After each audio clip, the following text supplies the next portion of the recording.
Hello viewers, నేను Rohan. Welcome to social post. 498A case గురించి మనం ఎంత అవేర్నెస్ తీసుకొచ్చినా కూడా అంతే మోతాదులో కేసెస్ మళ్ళీ నమోదవుతూనే ఉన్నాయి. బట్ ఈ మధ్య కాలంలో ఏం చేస్తున్నారంటే వైఫ్స్ 498Aతో పాటు డొమెస్టిక్ వైలెన్స్ అని ఇంకా కొత్తగా ఎస్సీ ఎస్టీ కేసు కూడా పెడుతున్నారు. అంటే హస్బెండ్ మీదే ఎస్సీ ఎస్టీ కేసు. అంటే ఇలాంటి సందర్భాల్లో ఏదైతే వైఫ్ అండ్ హస్బెండ్ మధ్య ఉన్నటువంటి సిచ్యువేషన్స్, ఏదైతే రిలేషన్షిప్‌లో గొడవలు, ఆ సందర్భాల్లో ఎస్సీ, ఎస్టీ కేస్ అనేది 498 కేస్‌తో పాటు వర్తిస్తుందా అనే విషయాన్ని మనం ఈరోజు ఫుల్‌గా డీటెయిల్‌గా తెలుసుకునే ప్రయత్నం అయితే చేద్దాం. ఈరోజు మనతో పాటు అడ్వకేట్ వెంకట్ శెట్టి గారు ఉన్నారు. ఆయనతో మాట్లాడదాం. నమస్తే వెంకట్ శెట్టి గారు.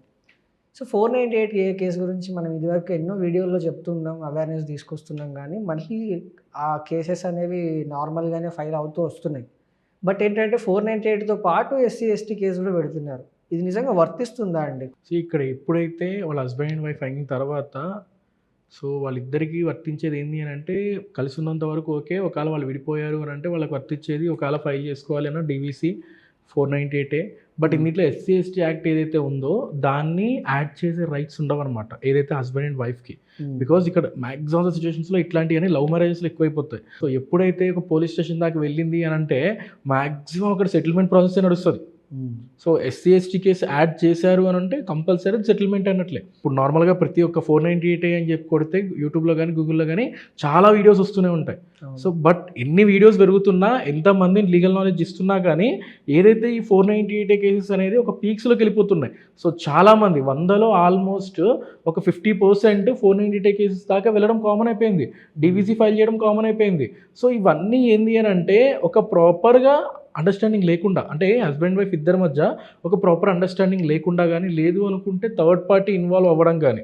సో నేను ఇన్ని ఇయర్స్ నుంచి నేను చూస్తున్న వాటిల్లో నేను చూసుకుంటే ఏదైతే ఈ 498 టాపిక్లో ఫస్ట్ మాట్లాడాలి అనుకుంటే హస్బెండ్కి ఇక్కడ ఫ్యామిలీ మేనేజ్మెంట్ లేకపోవడం వల్లనే డివోర్స్ దాకా వెళ్ళిపోతూ ఉంటాయి. ఇక్కడ హస్బెండ్ ఒకటి వైఫ్కి వాళ్ళ పేరెంట్స్ ఏమన్నా సర్ది చెప్పే క్యాపబిలిటీ ఉండాలి. లేదు అనుకుంటే ఇన్ కేస్ వాళ్ళ అత్తమామ, వైఫ్ వాళ్ళ అత్తమామ అంటే హస్బెండ్ వాళ్ళ ఫాదర్ మదర్ ఏమన్నా అన్నప్పుడు వాళ్ళని సర్ది చెప్పే క్యాపబిలిటీ వాళ్ళకు ఉండాలి. సో ఎప్పుడైతే ఈ క్యాపబిలిటీ ఉండదో ఆ సిచ్యువేషన్స్లో వీళ్ళకి ఏమైతాయి అని అంటే ఫ్యామిలీ డిస్ప్యూట్స్ అనేది కామన్ అయిపోతుంది. సో ఇక్కడ పెద్దల పంచాయతీ పెడతారు. సో ఈ పెద్ద మనుషుల పంచాయతీలో సగం అయిపోతుంది, ఇంకా కోర్టు దగ్గర రావడం పక్కా అనుకోవాలి. బట్ నేను చెప్పేది ఏంటి అని అంటే పెద్ద మనుషుల పంచాయతీ దాకా ఓకే, అక్కడ ఆ పంచాయతీ ఒకళ్ళు చేసే పర్సన్ని కూడా ప్రాపర్గా చూసుకోవాలి సార్. ఏమవుతుంది అని అంటే ఆ పంచాయతీ చేస్తుంది, వాళ్ళు ఏం చేస్తారు అంటే అటు ఇటు సపోర్ట్ చేయకుండా ఒకళ్ళకే సపోర్ట్ చేస్తారు. సో ఇక్కడ కొన్ని సిచ్యువేషన్స్లో ఏమవుతుంది అంటే నా దగ్గరికి వచ్చిన క్లయింట్స్ చెప్తారు, సార్ పక్కన కళ్ళు పెట్టుకొని తాక్కుంటూ పంచాయతీ చేస్తున్నారు సార్ అక్కడ పెద్ద మనుషులు అని చెప్పేసి. అట్లాంటి వాళ్ళు పెద్ద మనుషులు పంచాయతీ ఎట్లా చేస్తారు అనేది అర్థం కాదు. సో నేనేమంటా, నువ్వు ఒకవేళ 498 ఫైల్ చేసుకున్నా, డీవీసీ ఫైల్ చేసుకుందాం అనే ఆలోచన పక్కన పెడితే ఫస్ట్ ఆఫ్ ఆల్ నువ్వు ఒకవేళ డీవీసీ ఫైల్ చేయడానికి వెళ్ళినా అక్కడ ఒక మీడియేషన్ ఉంటుంది. సో అక్కడ మీడియేషన్ తీసుకుంటే వాళ్ళు అటు ఇటు రెండు పక్కల సపోర్ట్ చేస్తారు. సో వాళ్ళకు ఒక సైడ్ సపోర్ట్ చేయాలి అని ఉండదు. సో టూ సైడ్ వాళ్ళు సపోర్ట్ చేస్తూ ఉంటారు. కొన్ని సిచ్యువేషన్స్లో ఈ 498 కేసెస్లో కూడా ఏమవుతుంది అని అంటే వైఫ్కి పోలీస్ వాళ్ళే స్క్రిప్ట్ ఇస్తూ ఉంటారు, ఏదైతే కంప్లైంట్ ఎట్లా రాయాలి, సో ఎలాంటి ఫ్యాక్ట్స్లో ఎలాంటివి యాడ్ చేస్తే హస్బెండ్ వాళ్ళ ఫ్యామిలీ గట్టి పనిష్మెంట్ ఫేస్ చేస్తారు అన్నట్లు ఇక్కడ ఎవరైనా అడ్వకేట్స్ కానీ, మాలాంటి అడ్వకేట్స్ కానీ, లేదు అనుకుంటే పోలీస్ వాళ్ళు కానీ ఒక గైడెన్స్ ఇచ్చి కంప్లైంట్ లెటర్ అనేది డ్రాఫ్ట్ చేపిస్తూ ఉంటారు. సో అట్లాంటి సిచ్యువేషన్స్లో అయినా కూడా అట్లా నువ్వు డ్రాఫ్ట్ చేపించినా కూడా అది కోర్టు దాకా వచ్చింది అని అంటే కంపల్సరీ డిస్మిస్ అయిపోతుంది. బికాజ్ ఎందుకు అని అంటే ప్రతి ఒక్కళ్ళకి తెలుసు 498 కేసెస్ ఆల్మోస్ట్ ఫాల్స్ కేసెస్ అని ప్రతి ఒక్కళ్ళకి తెలుసు. అక్కడ కూర్చున్న జడ్జెస్కి తెలుసు. నా దగ్గరికి వచ్చేటప్పుడు క్లయింట్ నా దగ్గరికి వచ్చిర్రు అని అంటే నాకు కూడా తెలుసు. బట్ అయినా కూడా వృత్తి ధర్మం మీద, ప్రొఫెషనల్ మీద ఇంట్రెస్ట్తో అంతా చేస్తాం. ఒక మీడియేషన్ అనేది ఇచ్చినా కూడా వాళ్ళు కనుక మారరు అనుకున్న సిచ్యువేషన్స్లో అయితే కంపల్సరీ వాళ్ళకి కోర్టు దాకా మూవ్ చేయాల్సి వస్తుంది. బట్ నేనేమంటా అంటే నువ్వు 498 కేసెస్ ఫైల్ చేసినా, డీవీసీ కేసెస్ ఫైల్ చేసినా కూడా హస్బెండ్తో కలిసి ఉండడం ఇష్టం లేకపోతే డైరెక్ట్గా డివోర్స్ ఫైల్ చేసుకో.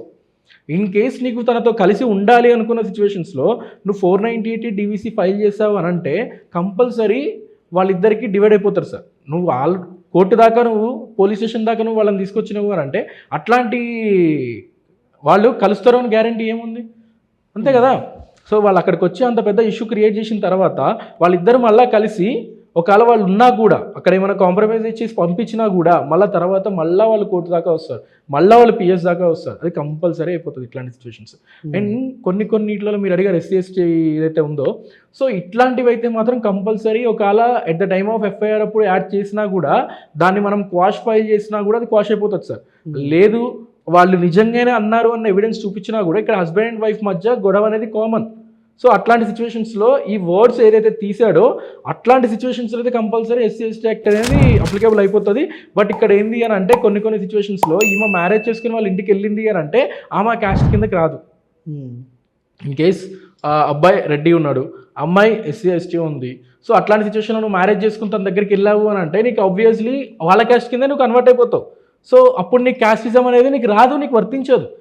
అందుకనే ఏం చేస్తారు అని అంటే ప్రెసెంట్ ఏదైతే అమ్మాయి వాళ్ళ తల్లిదండ్రుల్ని అన్నారు అని చెప్పి పెడుతున్నారు ఇప్పుడు 498లో డైరెక్ట్ అది యాడ్ చేస్తున్నారు. సో ఇట్లాంటి కేసెస్ ఓన్లీ లవ్ మ్యారేజ్లోనే ఎక్కువైపోతూ ఉంటాయి. బట్ అరేంజ్ మ్యారేజ్లో చాలా ఇంపాసిబుల్. ఇన్ కేసు ఒకవేళ వాళ్ళకి తగదు అని చేసుకున్నా కూడా వాళ్ళు అక్కడికక్కడ కోర్టు దాకా కానీ పిఎస్ దాకా కానీ వచ్చింది అని అంటే వాళ్ళు అక్కడికక్కడ పైసలు తీసుకుని క్లోజ్ చేసుకునే కేసెసే ఉంటాయి. క్లోజ్ చేసుకుని మ్యూచువల్గా మూవ్ అయిపోతూ ఉంటారు. సో నేనేం చెప్తా అంటే ఒకవేళ నీకు ప్రాపర్ అండర్స్టాండింగ్ ఇక్కడ హస్బెండ్కి వైఫ్కి లేదు, వైఫ్ మీద హస్బెండ్కి ఇక్కడ ప్రాపర్ అండర్స్టాండింగ్ లేదు అనుకుంటే డైరెక్ట్గా మ్యూచువల్ డివోర్స్కి ప్రిఫర్ చేస్తే బెటర్. నువ్వు ఇన్ని సంవత్సరాలు నీకు టైం వేస్ట్ అయిపోతుంది, నీ లైఫ్ స్పాయిల్ అయిపోతుంది. ఇన్ కేసు నీకు పిల్లలు ఉన్నారు అని అంటే వాళ్ళ కెరీర్ ప్రాబ్లం అయిపోతుంది. సో వాళ్ళు డిస్టర్బ్ అయిపోతారు, అందరూ డిప్రెషన్లోకి వెళ్ళిపోతూ ఉంటారు. సో ఇప్పుడు 498 ఫైల్ చేసినాం అనుకోండి, వాళ్ళ పేరెంట్స్ ఎక్కడో ఉంటారు. సో అమ్మాయి వాళ్ళ ఇంటి దగ్గర ఫైల్ చేస్తుంది 498 కేసు, వాళ్ళు అక్కడి నుంచి ఇక్కడికి రావాలి. సో వీళ్ళు ఏదైతే ఇక్కడికి తిరగడమే పనిష్మెంట్. 498లో ఏదైతే డౌరీ హరాస్మెంట్ ఏదైతే 5 years 7 years ఇంప్రిజన్మెంట్ అంటారు కానీ, సో ఎట్లాంటి సిచ్యువేషన్స్లో ఎక్కడా కూడా 498 మీద ఇంప్రిజన్మెంట్ ఫేస్ చేసిన కేసెస్ చాలా తక్కువ సార్. అది ఎవరికి తెలియదు. ఏదో వాళ్ళు వెళ్ళి ఫైల్ చేస్తారు, కోర్టు చుట్టూ తిప్పుతున్నాం కదా, అదొక సాటిస్ఫాక్షన్ వాళ్ళకి. ఈ తిరగడం హస్బెండ్ వాళ్ళ ఫ్యామిలీకి అదొక పనిష్మెంట్. సో ఇట్లాంటి సిచ్యువేషన్స్లో కూడా మనం హైకోర్టు నుంచి ఒక రిట్ ఫైల్ చేసేసుకొని ఒక స్టే తెచ్చుకోవచ్చు. ఏదైతే మన అపీరెన్స్కి నేను రాలేకపోతున్నాను అని చెప్పేసి ఏమైనా మెడికల్ గ్రౌండ్ మీద కానీ లేదు అనుకుంటే ఏదైతే నాకు ఇట్లా వర్క్ ఉంది, సో నాకు ఎవ్రీ టైం లీవ్స్ ఇవ్వరు అన్న రీజన్ మీద అయినా కానీ ఒక ప్రాపర్ గ్రౌండ్ని చూపించేసుకొని మనం అవసరమైతే పిటిషన్ వేసేసుకొని స్టే తెచ్చుకోవచ్చు. మనం ఎవ్రీ హీరింగ్ వెళ్ళకుండా. సో ఒకవేళ ప్రాపర్ ఎవిడెన్సెస్ ఉంది, సో వాళ్ళ ఫ్యామిలీ మన థ్రెటన్ చేస్తున్నారు, వాళ్ళ ఫ్యామిలీ వచ్చి మన అటాక్ చేస్తున్నారు, ఇట్లాంటి సిచ్యువేషన్స్లో దానికి ప్రాపర్ ఎవిడెన్స్ చూపించేసుకొని క్వాష్ పిటిషన్ కూడా మూవ్ చేసుకోవచ్చు. దానికి ప్రాబ్లం ఏం లేదు. In case domestic violence file చేశారు అనుకున్నా కానీ ఆ సిచ్యువేషన్స్లో కూడా నువ్వు దాన్ని కూడా ఎక్స్పర్ట్ అయినంత మాత్రాన దానికి కూడా ఒరిగేది ఏం లేదు సార్. దానివల్ల మనకి పనిష్మెంట్ పడేది ఏం లేదు.